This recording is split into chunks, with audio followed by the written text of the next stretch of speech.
everyone. Good afternoon, respected teacher, beloved students, proud parents and family, also special guests. Welcome to Cikal Talk 29. During the last day of Cikal Playground of Learning journey, hope that it won't reduce our spirits. Before we start the session, let's watch our video teaser right here. Okay, so let's check this out first. Wah, ada playground lagi di Cikal. Beneran? Anak kita akan menampilkan hasil belajarnya selama 1 tahun ini. Dan akan ada kegiatan juga yang menarik, kreatif, dan seru yang bisa kita ikuti. Semuanya secara virtual. Pastikan untuk nonton, untuk melihat keseruan anak-anak ya. Hanya di Playground of Learning Journey. Physically distant, virtually connected.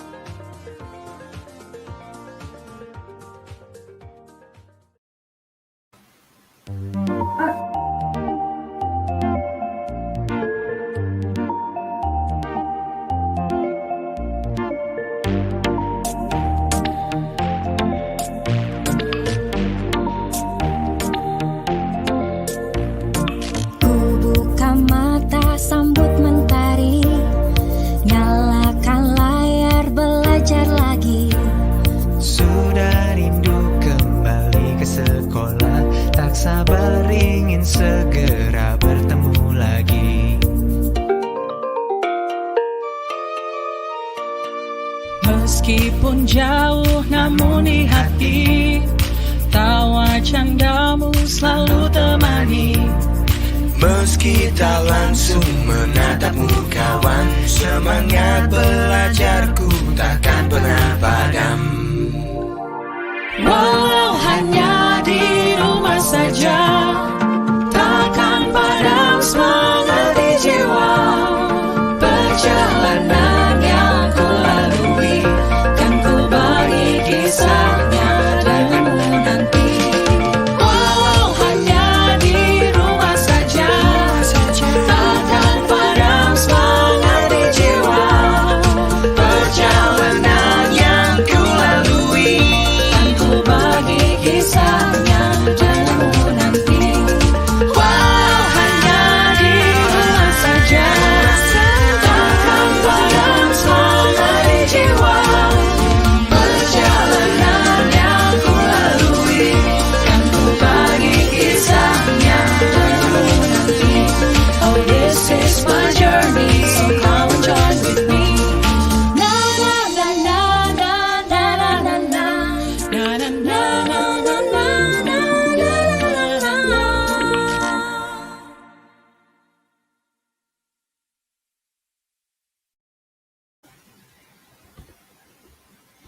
Okay, what a joyful song, yeah, guys.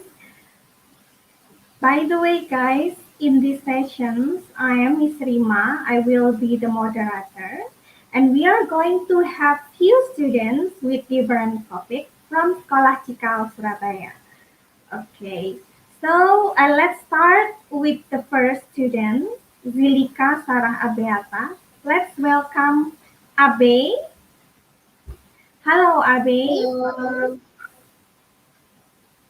Okay, good afternoon, Abe. Good afternoon. Okay, so time and place are welcome for you, Abe. Okay, so hello, my name is Lucas Abeta, better known as Abe, and I am one of the members of Team C's Year 8's Cikal Aksi Aksi project. For this new project for our Cikal Aksi Aksi, we teamed up with SMPN 7 Magelang, and today I'll tell you the journey of us making this project. So before we start to choose our topic, we did a little discussion about the problem we're having. Either it is us, our environment related to online learning during the global pandemic as a student. Of course, we all have different problems. Some are the same, some are different than the others, but I've noticed some similarities when it comes to the problem, and that was having stress and also tired due to the amount of work we need to do. And some of us might have connection problems, so it's really hard to understand what is the teacher explaining to us. And I'm one of those students. Then from that idea, I and my teammate decided to make a little project that maybe can help the other student on how to vent their stress, sort of like a meditation.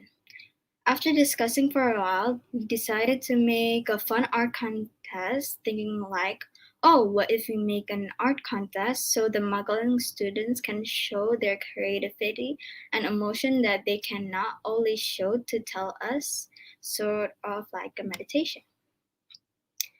From there, everybody agrees and we'll do an art competition before we made our proposal. We had an idea to conduct an art exhibition too. So it's like an art contest and also an art exhibition. So our friend from Magalang and our school can see the other's artwork and the story behind it. But as soon as after the idea is canceled due to time limits we had is such in hurry, we only have like a few days to do the contest. And after discussing a lot, we decided that our end project will be only a fun little contest. And after we started that this is our final idea, we finished our proposal and revised it. And after finishing our proposal and social media account and poster, we had our presentation where we share about our competition to the Maglang students and teacher, hoping that some of them will join our competition. And after a few days waiting, there are still a few students who join our competition. And again, we waited until the day we will announce who will be the winner. And at that time, we discussed about who will be the first place winner and who's the second, who's the third.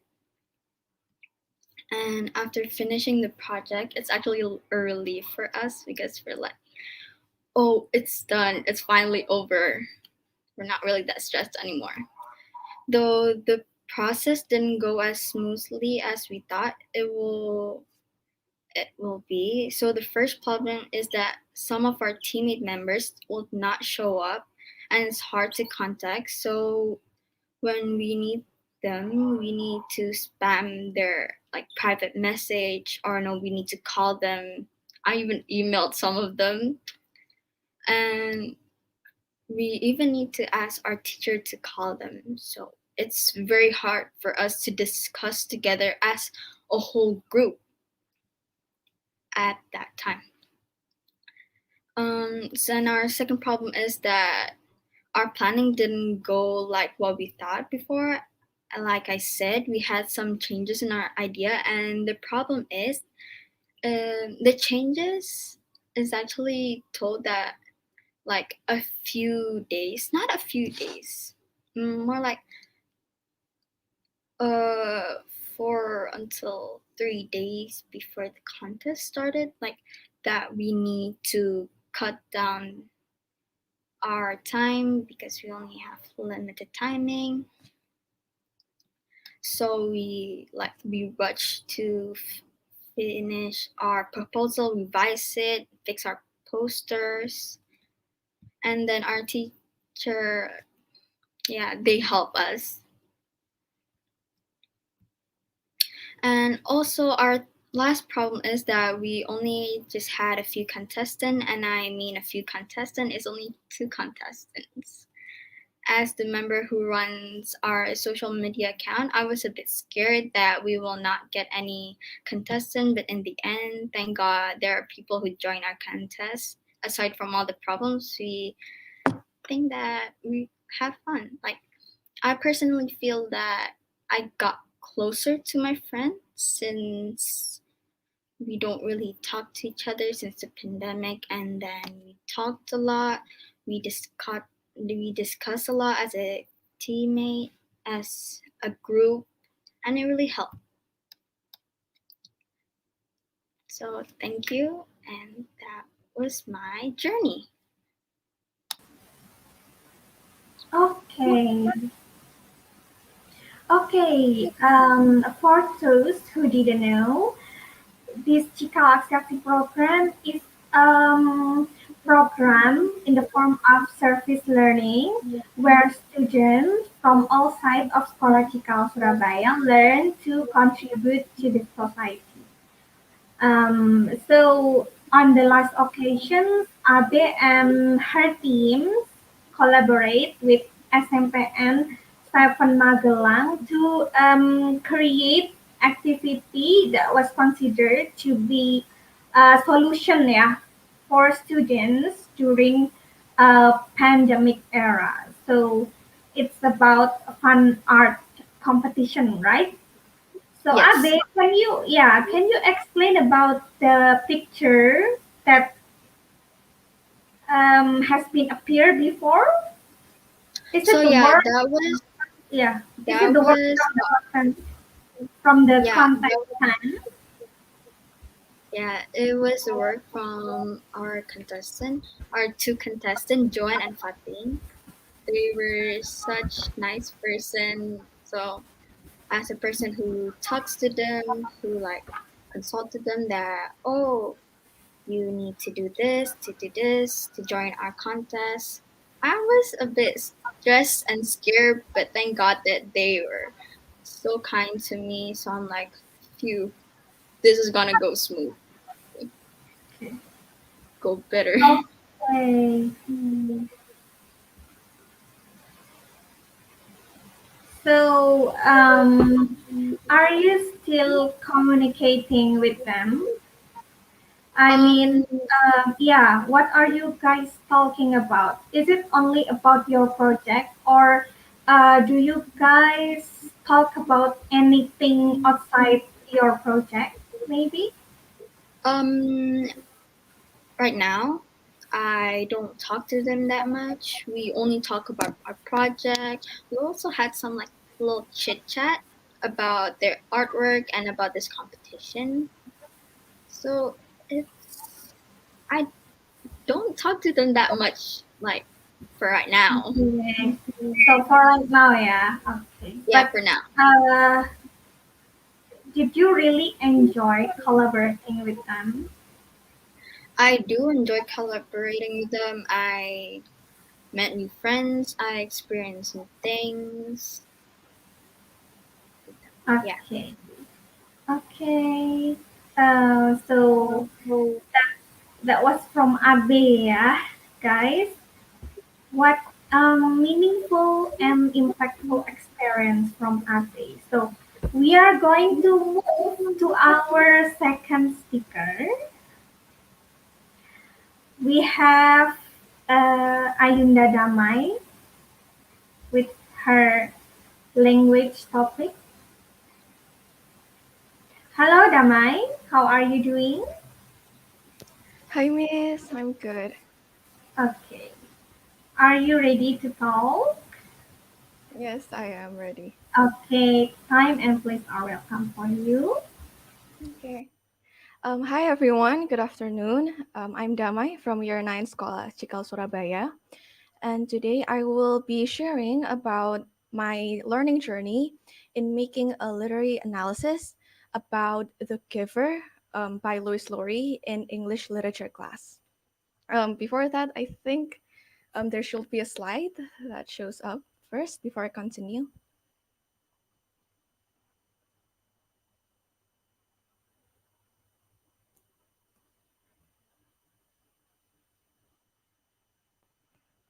Okay, so next slide.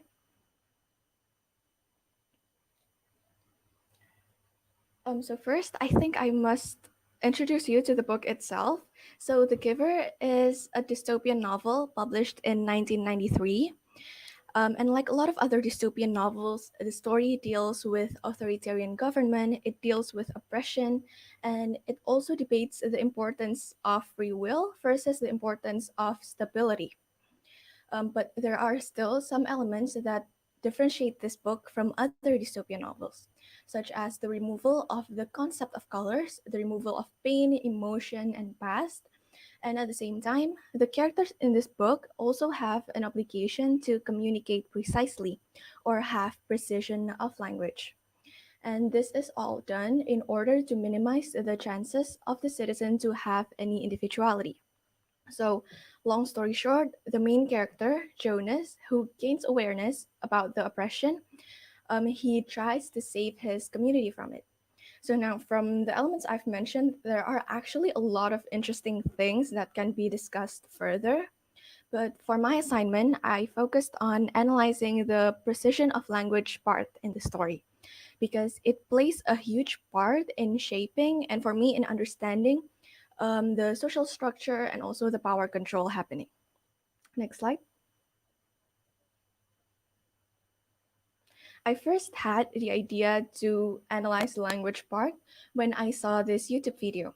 And I know it is a little bit different from what I'm actually analyzing, but this was a good first references for me because the video explains about how Himba people from Namibia, they have more words to differentiate different shades of green, but they don't have any separate word for blue. So, as a result, in an experiment about language and color perception, Himba people can easily differentiate the shades of green on the left image, something that we probably couldn't do so easily, but it is a little longer for them to notice the blue on the right image.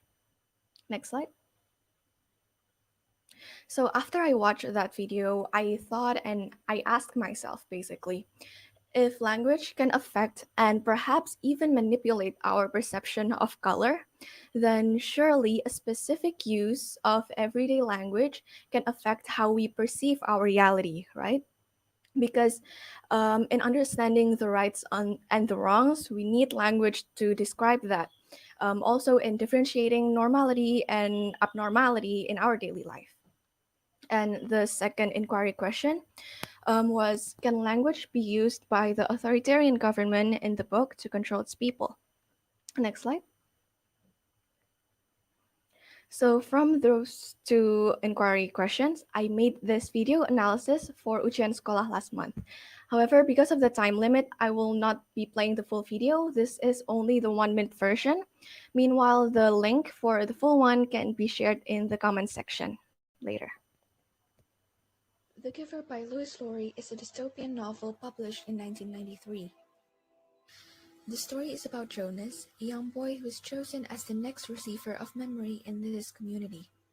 The job allows him to discover the past and the secrets in this community. From there, he also understood that the concept of sameness that is implemented by the government restricts everyone from being a true individual, as they lack emotions, free will, and the memories of the past. So, in the final parts of the book, Jonas attempts to go to elsewhere in order to bring these people their rights.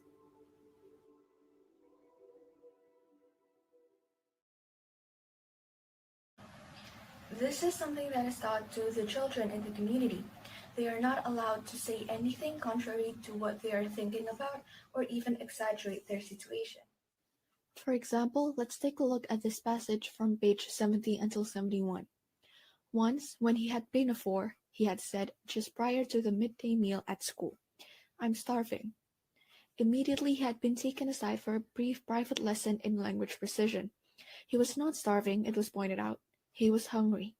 No one in the community was starving, had ever been starving, would ever be starving. To say starving was to speak a lie, an unintentional one, of course.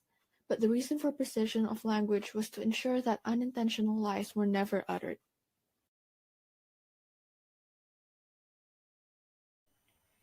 So that is the 1 minute video. I hope you can also access the full video one based on this link if any of you are interested. Next slide.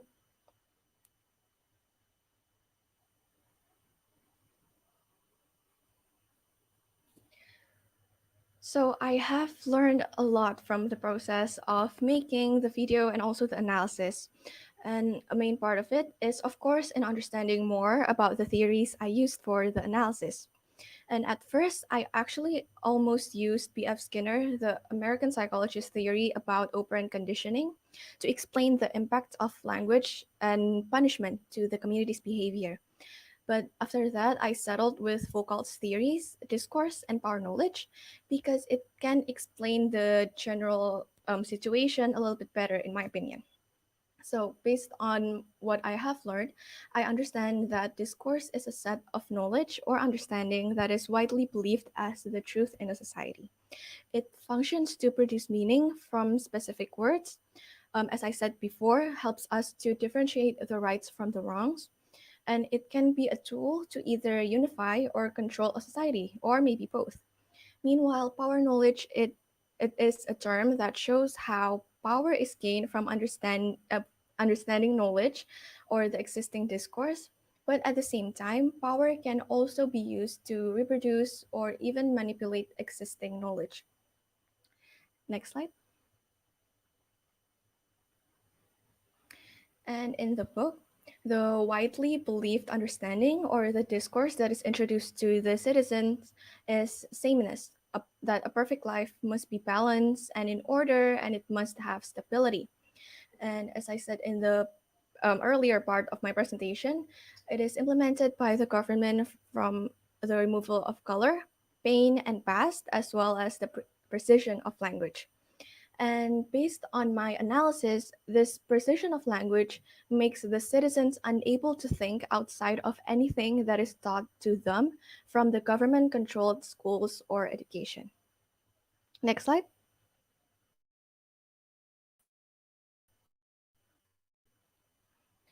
Other than the theories, I also learned a lot from the video making process. The first one is in understanding how to make and manage scripts. So after many trials and errors, this is how I ended up managing it. The first one is from the scene number. It's pretty self-explanatory. The next one is the type of footage. This helps me to quickly know whether that scene is just a text or should I record myself on camera. Is the scene a title or not, and etc. And lastly is the content or what I'm going to put in the scene. Next. I did face several difficulties and challenges during the process, uh, mainly from the research, because I use theories that I haven't even heard of before, that I did not understand at all in the beginning. I needed extra time to fully understand all of the theories I used in my analysis.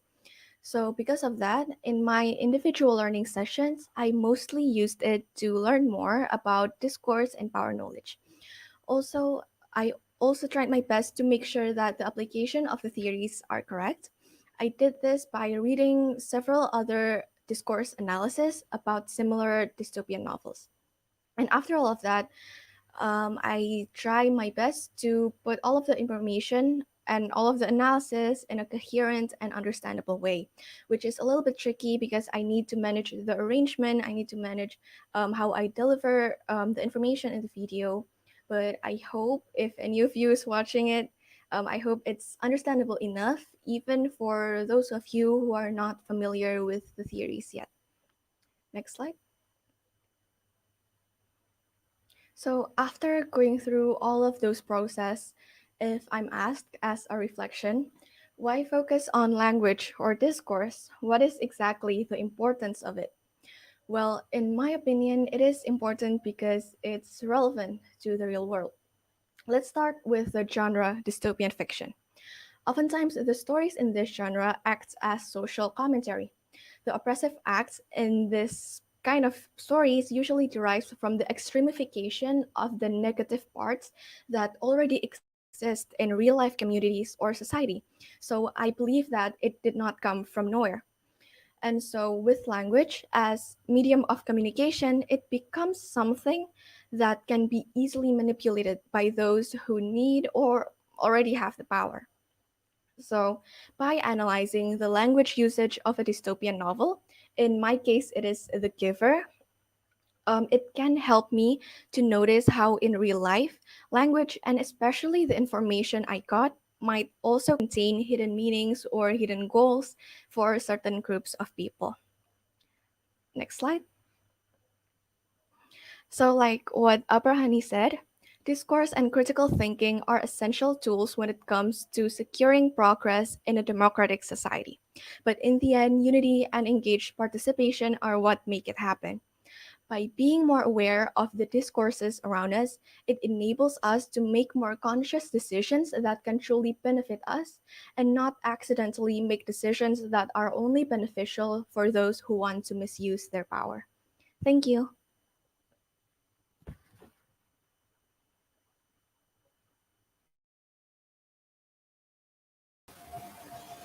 Okay, thank you, Damai. Discussing about this literature and how literature give impact to the society. In my opinion, you, Damai, you don't look like a secondary student, but you look more like college students talking about a deep topic. That was Thank you, cool. Miss. I tried my best to research fully, so yeah. Yeah. So Damai, who guide you or who supervise you during this project? The person who guides me is the program leader for English literature, which is Pak Hasan. Okay, Pak Hasan ya. I think Pak Hasan is watching this session. Hello, Pak Hasan. Yeah. And what kind of guidance, suggestions, inputs that you receive during the process of creating this project? For me, I think it's more about the guidance. So every week during the analysis duration, yeah, weeks, me and my friends have this meeting with Pak Hasan once a week to discuss about our progress. So that those meetings actually really helps me to stay on track, so I can make sure that I don't procrastinate on it. Okay, okay, that was cool. Okay, thank you very much, Damai. For the next part, we will have Nadia Anjani with different topic also. Hello, Hello, yeah, how are you? I'm good. So, what are you going to talk about? So I'm gonna talk about in the social studies program about the Hong Kong protest or a modern nation. Okay, so time and place are welcome for you, Nadia. Okay, thank you. Hello, my name is Nadia, and in this program of social studies, I'll be explaining about the Hong Kong protests or a modern nation. So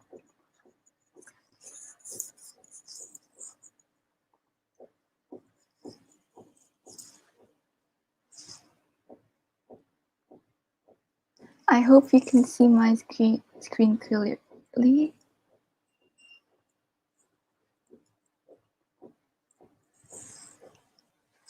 So a modern nation, you can, if we think about it, it's about like how a nation is created and like those political system that was created in the revolutionary time after the World War, and it's a system felt just so hard to understand. But it's actually more than just a system, and it involves the citizens' mind and think. So the Hong Kong citizens has been raging about a mass protest calling off a proposed bill by the Hong Kong government, and it will be such a revolutionary protest once it ends. But why does that happen? So in this presentation, I'll be talking about a short history, starting from how the Hong Kong began, the system, which is Hong Kong's one country and two system policy, the protest itself, and also the learning points that I gained from the program. The short history. So Hong Kong actually start off with a war from Qing Dynasty against the Western power, which is British, from the time of 1839 until 1842, and then again at 1856 until 1860. And in conclusion, the Qing Dynasty, the last treaty was giving the new territories of Hong Kong Island to the British hands. This was the starting point of the Hong Kong's nation. So fast forward 99 years later, after the last treaty, in 1997, the British gave Hong Kong back to China. However, both sides agree about the country of using this policy of one country and two systems. Yeah, this is the slide. Talking about the system itself, which is the one country and two system. For the first 50 years after 1997, the Hong Kong will get its own internal affairs, which is government, legislature, courts, and currency, while China gets to handle their foreign affairs, which is foreign affairs, defense matter. The system ensures that it will have a smooth transition before Hong Kong coming back to China. The system was created to respect the realities and the existing policies there. So actually, Hong Kong citizens themselves wanted to have Hong Kong as a whole nation and a system of the democracy. But this democracy system was under threat because the basic law of Hong Kong states that there will be no mainland officials that can get involved into the local government affairs. However, Beijing are accused of doing that. The first thing is seats are filled with pro-China or the legislative seats. The second is disqualification of pro-democracy lawmakers, which leads to the legislative seats to be more open to the pro-China lawmakers. And then bookseller harassment. This is actually connected with the protests because with the booksellers arrangement, they sold political rumored and gossipy books about Chinese leaders, and they were adopted and taken across the borders. This shows the changing environment that seems familiar to the mainland China. Here, the citizen burden is increased. The last but not least is the extradition bill, which was actually the main cause of the recent violent protests. So the protest itself, the extradition bill was proposed so that the fugitive can be transferred between Taiwan, Macau, and mainland China. However, many citizens believe that the proposed bill with China can slowly lead to Hong Kong becoming controlled and taken by China. This leads to a massive protest calling to withdraw the extradition bill, but police violence was also the result of the citizen anger. So from 2019, the whole year was filled with riots.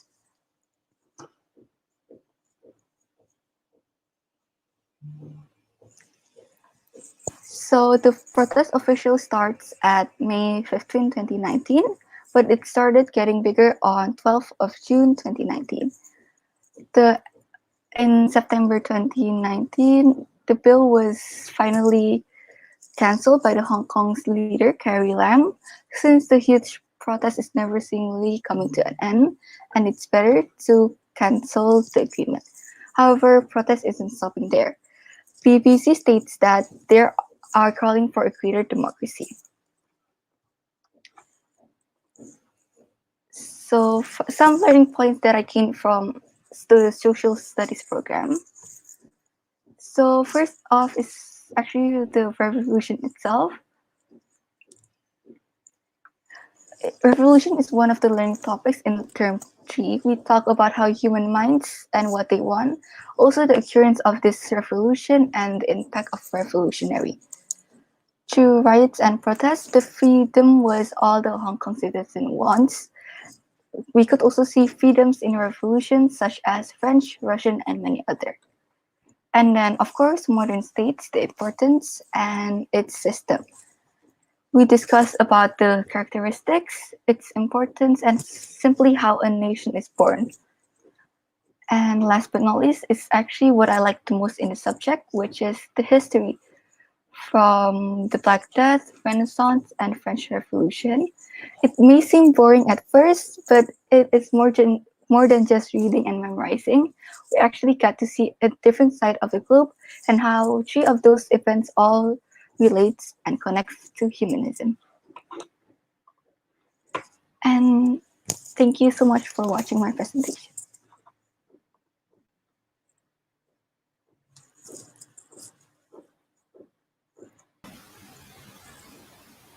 Okay, what a serious discussion, yeah, guys, from Nadia, Yes. but can still be engaging and interesting for us.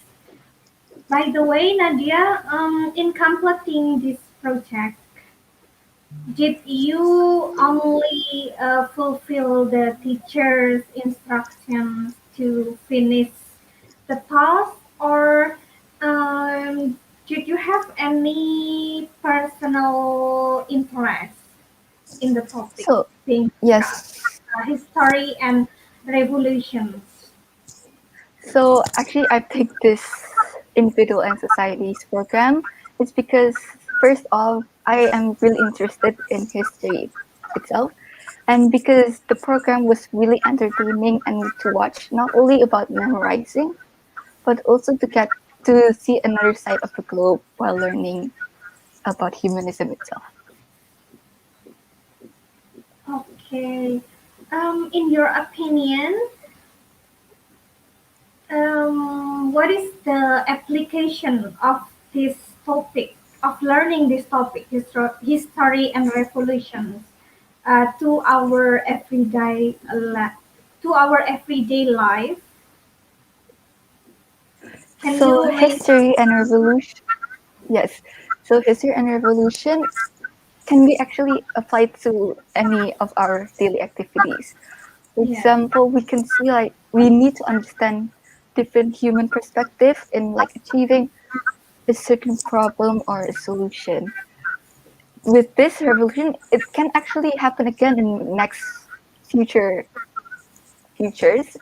And so it is important for us to understand, not memorize, actually really memorize, but understand. yeah, okay. So don't memorize but understand. So we can Yes. connect what we are learning to our everyday life. Yeah, yeah. Okay, thank you, Nadia. For Thank you. everyone, yeah, you can ask questions to our speaker. Yeah, you may just write it down via comment section. You are welcome to ask questions. We still have last our last speaker, Timur. Okay, okay. Aku Halo, udah, aku udah. Hello, hello, Timur. How are you doing? hello. I'm fine, thank you. What are you going to talk about? I'm going to talk about my project in the personal project program. It is about productivity through melodies and visuals. Okay. Okay. So, um, time and place are welcome for you. Timur. Excuse me. Yeah, time and place are welcome for you. Yeah. So yeah, my name is Samudra Timur, and first of all, thank you very much for coming to this event today, the Playground of Learning Journey. In the time that was given to me, I'm going to talk about the backgrounds, goals, motives, challenges, process, and reflections on the project about this project. And now I'm going to show you uh, the screen right now. Wait, okay, here you go. Productivity through melodies and visuals. So the background and prior learning of this project. I've always been interested in music since I was a kid and got my own guitar. Well, when I was in grade school. Then a few years later, I found out about fingerstyle, a certain type of of guitar playing style where the guitar is all of the instruments. So the drums, the melodies, the bass are all from the guitar. And so I've been playing it about 3,000 hours still today, and that's why I've been thinking about making an instrumental song using only a guitar. And so here are my like more technical experience. I've been uh, I've been learning about music in Chical's music program. I've also have experience on some DAW softwares. Those are softwares that are used to make like songs, to create songs, and also music score. If you have ever seen a piano, there's like the papers on it, and that is created using music score. Also, YouTube song covers and the video editing publication experience came from YouTube song covers. And so, introduction, goals, and motives. Why? Why am I doing this? In the pandemic, many people are getting less productive, and so am I. Since resources are limited, you can't really go anywhere, etc. Then I thought about bringing productivity as a topic. But of course, you cannot really be promoting productivity while not being productive to yourself. So I became more productive. I try to become more productive by creating fingerstyle covers and posting them on social media. And so making me worthy enough for me to do something about this topic, which I did. And so I decided that I want to make something with limited amount of resources to show that the pandemic is not a reason to not be productive. And now the global context. The global context for this personal project was personal and cultural expression, because a song is one of the ways to express yourself personally and culturally. The challenge. Uh, First, before I even think about making this project, I have to think about the challenges that I have to overcome. First, I have never made an actual original song from scratch. And second, I don't have any decent equipment to record. So I have to know how to make sure the product is in high quality in terms of production with these problems in mind. And so here comes the organizing. This is like the toughest part because I don't really like organizing stuff. But here you go. In this project, I learned new things about organizing, such as success criteria, a table to see how successful my project is. As you can see, there's like 5 bars, 5 rows to show like how successful my product is, and a weekly timetable to manage my time from January to March, throughout making this music, and file managements to organize the folders that I save, such as the audios, videos, and other stuff. And so the first process is to interview a prior interview. So since I'm like a complete beginner in song creating, I need experienced people's opinions. And so here you go. A sound engineer from Nirmana Record, Bob Jumara, and Cikal's music teacher, Ading Agusta.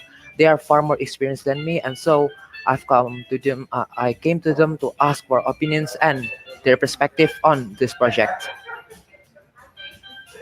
And so, in terms of production, I first whistled to the song like na na na na, or something like that to create the notes, and immediately created the arrangements of it so that I do not forget.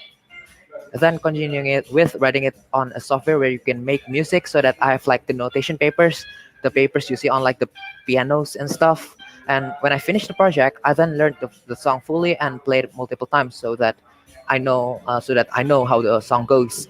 After making sure I was ready, I recorded it on a software and edited the audio using the equipments that I borrowed from another place. This is one of the ways that I overcame the challenge of not having a decent equipment. I try to find people who will lend me like their stuff, like their equipments, to create this project. And for lastly, to set the mood, I record the visuals and edited them to fit the song. And so the production was finished and the song was done. And here you go, the product. I published the song on social media and on Instagram. It accumulated about 200 views, and for me, I'm happy about it and I'm quite satisfied with it. Of course, I need to know if my product actually helps people. And so I interviewed and surveyed some of my best friends here. I'm the Carson Usanti. She's a singer, guitarist, archer, and an electrician. And Isham Nabil Umran, he's a gamer and a volleyball player. So I'm going to show this song, but if you have any headphones, you can use them for a much better experience because it requires mixing and stuff. So there you're probably going to listen from your right ear and your left ear and stuff. And wait a second.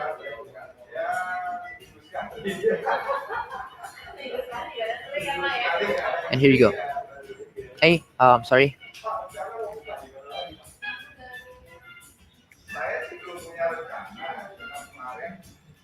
And here you go. The title is A Search of a Freedom in an Isolation.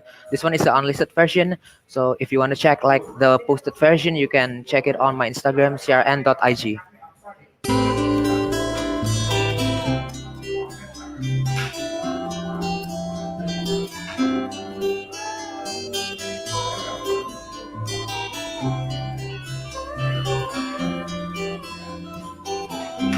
Nah.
Okay.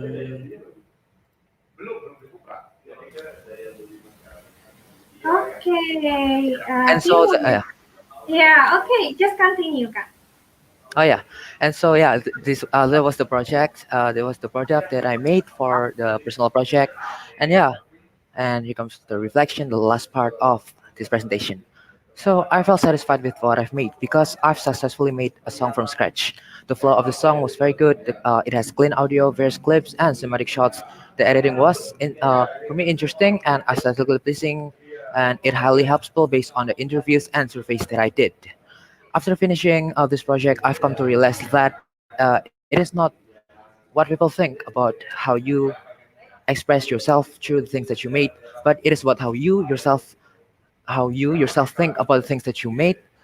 And in the end, it is a personal and cultural expression. So you don't need to worry about what people think, or what people think or interpret your work, and just express yourself through it. And so, thank you very much for listening to my talk, and I wish you all a great day.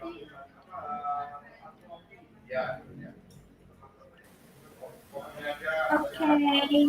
Wow, you look so passionate to this project, yeah, Timur.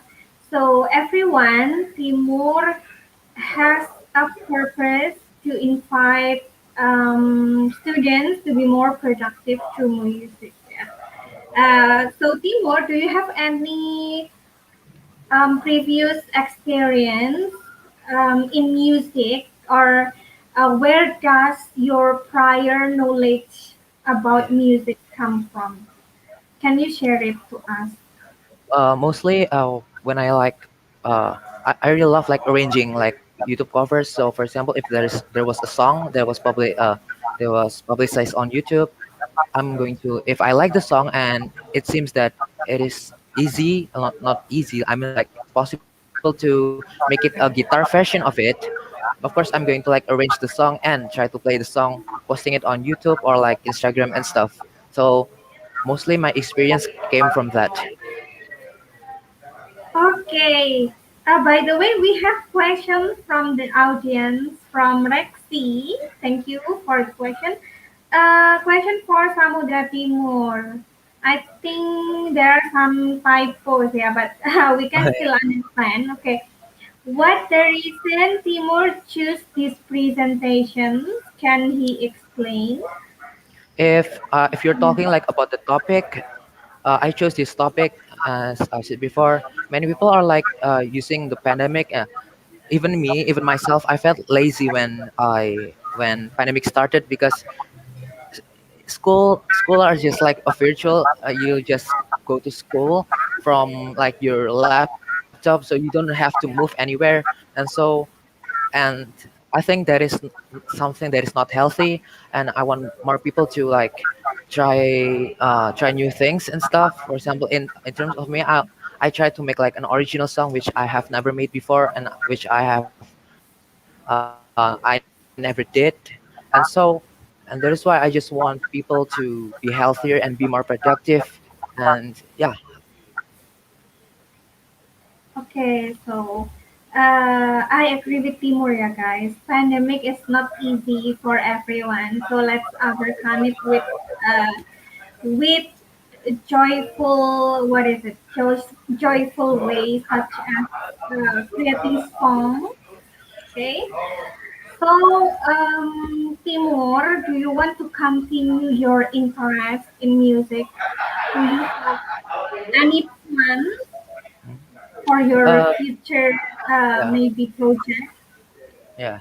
uh I'm really passionate about like guitar and like music. So if I have the chance to like add music to a project, of course I'm going to do it because in this project I'm having so much fun like mixing the song and creating like the arrangements and stuff. It was a fun experience, even though like there are like some tough times because I was so busy with like other projects like for example like the works like school works, other school works and stuff.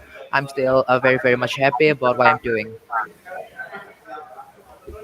Okay, so are you going to create another song next time? Mostly, I plan mostly on making covers like YouTube, like song covers. So and posting them probably on like Instagram or YouTube and stuff. And yeah, there is my plan like regarding music. Okay, okay, that was wonderful. Okay, thank you very much, Timur. Yeah, thank you very Um, much. yeah. Okay, guys. So we have had Azilika Sarabeata with Cikal aksi-aksi topik. Also Damai with literature topic. We also have had Nadia with individual and societies. The last is Timur with his first children. So we can see from their presentation, we can see that they are really enjoying their learning journey in Cikal. Is that right, guys? Yes. Yeah. Okay. So everyone, with that all, we have done presenting our journey in Cikal in the sessions Cikal Talk 29. Um, so thank you for all feedback from the audience. Thank you very much. We can cut all of the feedback. Okay, thank you very much. And I would like to remind that this event doesn't stop in the sessions. We are still going to have the next Cikal Talk session. Don't forget to watch the next and follow another activity in Cikal playground of learning journey, such as a virtual gallery and fun activities. So we would like to say thank you one more time. Thank you very much for the audience. And see you all next time. Bye bye. Thank you.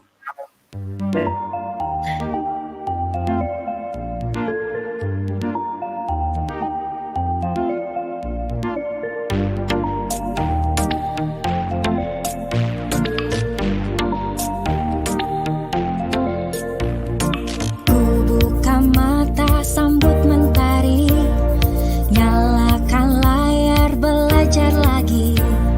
Sudah rindu kembali ke sekolah, tak sabar ingin segera bertemu lagi. Meskipun jauh namun di hati, tawa candamu selalu temani. Meski tak langsung menatapmu kawan, semangat belajarku takkan pernah padam. Walau hanya di rumah saja,